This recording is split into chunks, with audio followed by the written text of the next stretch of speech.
Ang singsing mao'y simbolo sa gugma sa Dios nga walay pagkatapos. Pastor Jordan o Princess, sa inyong pagsulob niini, mapahinumduman kamo sa inyong gugma ngadto sa usag-usa nga dili gayud matapos.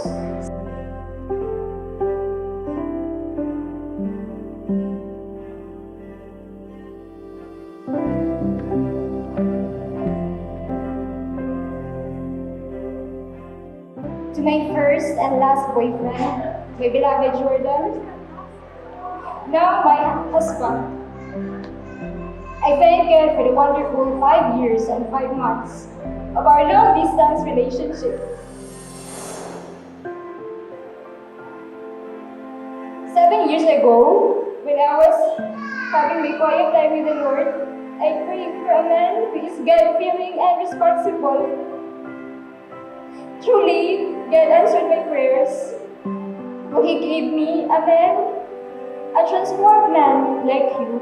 As we step to another milestone of our relationship, as husband and wife, as your wife, I promise to support you in all your plans, to share in all your joys and sorrows, to provide warmth and comfort amidst challenges of life, and to nurture our biological family and spiritual family. Truly, the princess found his king. I love you.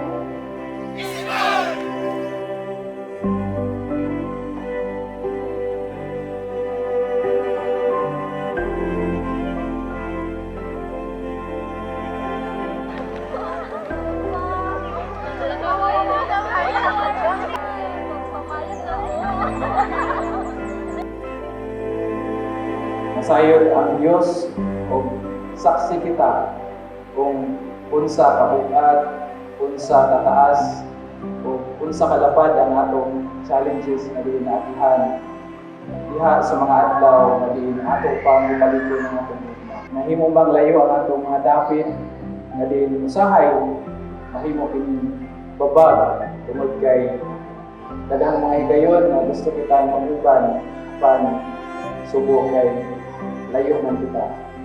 Mapan ini mga takna, ini nga mga adlaw. Ako bati ang mga tumang ugma na din ako bilang na mao na kini ang simbolo na din kita mahimo mutungtong na sa lain niya ang sa pagmamahal. Busa, princess, ini nga takna, dili ka ng princess. Ikaw na ang reyna sa ating kinabuhi. Kung ay halad kanimong tanan, andam na ko nga magkuyog tas katapusan.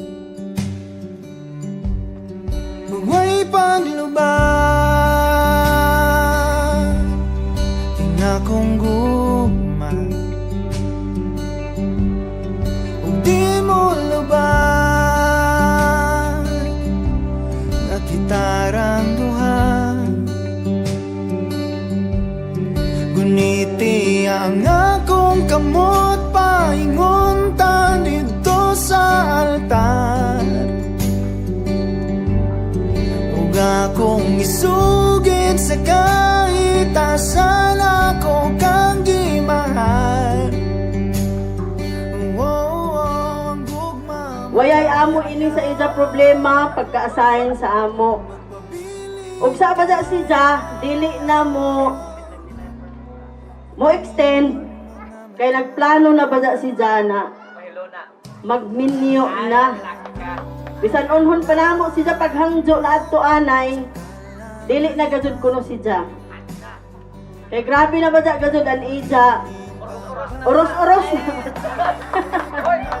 bada. Oros-oros na bada. Ijo naman gajud ako ninang. O mama naman ako ni Jo. An ako ra itambag sa ijo na magminahalay gajud, magsinabtanay, Tanan, daoy pagsalig sa isa-isa. Ngunit ang akong kamot paingon tangin to sa So, Princess, karang na-remind lang ko ba sa Book of Joshua, the part where crossing the Jordan River to the Promised Land. So, diri ater, ang mga Israelites, gilid sila ni Joshua, nga karang i-approach ang Jordan River. So, ang Jordan River, ang kinalasan nga obstacle sa wilderness nga giagian nila for 40 years.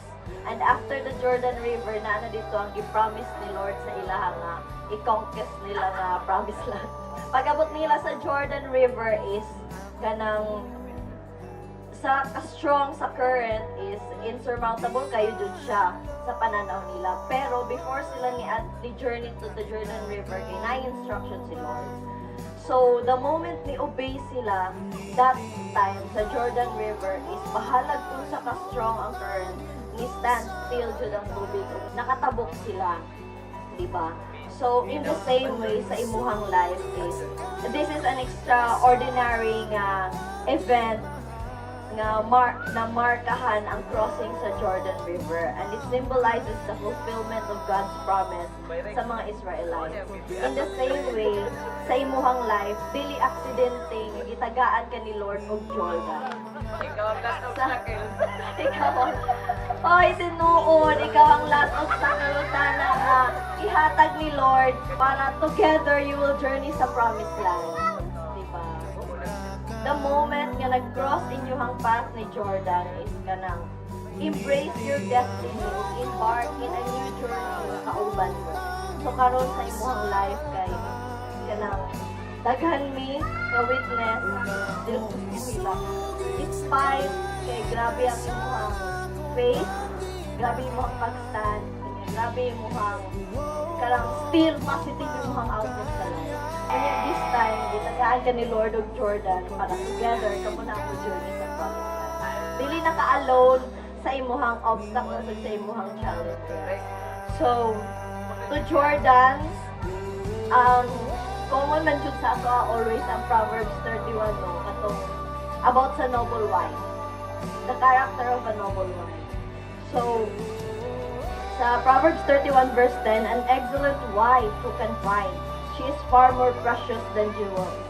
Although, ang verse just speaks siya about wife, it is an important reminder to always value jud nga unsa ka precious ang isa ka babae. Og sa sobra ka precious is gitagaan ka ni Lord og isa ka princess. So, right now, it is your responsibility na whatever will happen, karang ikaw ang manubag sa king kung maunsa man diyang princess. So karon imbuhan na siyang responsibility to nurture and to take care of that princess nga gihatag ni Lord sa iyo. Always na ko ni siya madungog sa mga weddings ba. The woman was made of a rib out of the side of Adam, not made out of his head to rule over him, nor out of his feet to be trampled upon by him, but out of his side to be equal with him, under his arm to be protected, and near his heart to be loved. So, importante kaayo nganong relevant nga out of the rib gituha ang babae. So, mao to siya, you are both a masterpiece, but still we are all a work in progress. So, karang extend patience. Ingon pa ganina sa isa kaninang extend your grace. Kay kita mismo is karang grabe ang abounding grace nga ma-receive nato everyday gikan sa Ginoo. Kinsa man ta para i-deny na sa matag usa. Right now dili na mo karang separate individual, but you are now united. And karang ingon pa ganina sa service, dili lang kamo duha ang naani ngayon, but tulon na mo. Let it be nga in everything that you will do, si God ang mahimong center sa inyong relationship. And lastly, more than getting married, I want you both to be married. Anyone hype sa society or whatsoever, anyone can just hala magpakasal kay nindot, hala magpakasal kay okay, kay nindot siya nga buhaton or whatsoever. Pero ang pagpakasal is just a ceremony. It's just kanang ritual or rites or whatsoever sa uban. Pero more than the ceremony, dapat inyong i-career ang life of being married. Don't just get married, but be married. So, motto. And I'll forever kanang be your kanang prayer partner.